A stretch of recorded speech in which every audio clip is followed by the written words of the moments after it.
জগন্নাথ বিশ্ববিদ্যালয়ের চলমান আন্দোলন নিয়ে এই মুহূর্তে কথা বলছেন শিক্ষক সমিতির সাধারণ সম্পাদক। সরাসরি চলে যেতে চাই তার বক্তব্যে। ভাই বোন, আপনাদেরই সন্তানরা লেখাপড়া করে, 18,000 শিক্ষার্থী মানবতর জীবনযাপন করে। একটি শিক্ষার্থীর জন্য বিগত 20 বছরে 1 টাকাও আবাসন ভাতা প্রদান করা হয়নি।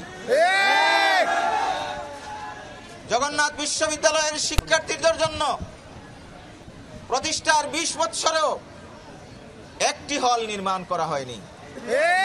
এর চেয়ে বড় বৈষম্য এই আল্লাহর দুনিয়ায় আর দ্বিতীয়টি কোথাও নেই।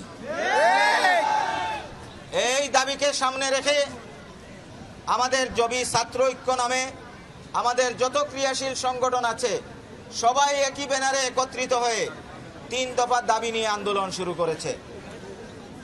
প্রথম দাবি হলো, যতক্ষণ পর্যন্ত আবাসিক হল নির্মাণ না হবে প্রতিটি শিক্ষার্থীকে 70% আবাসন ভাতা দিতে হবে।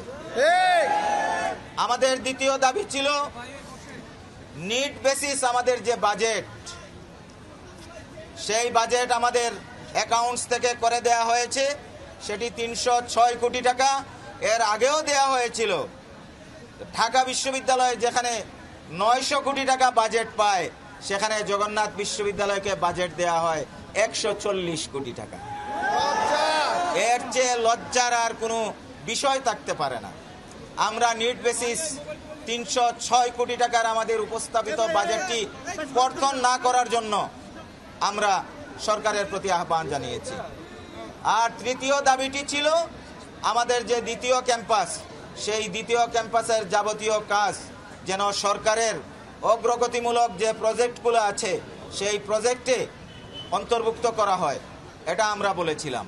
তো সেই 3টি দাবি নিয়ে আমরা গতকালকে মার্চ ফর যমুনা আমাদের শান্তিপূর্ণ কর্মসূচিতে আমাদের সকল শিক্ষক, কর্মকর্তা, কর্মচারী এবং শিক্ষার্থীরা আমরা এসেছিলাম।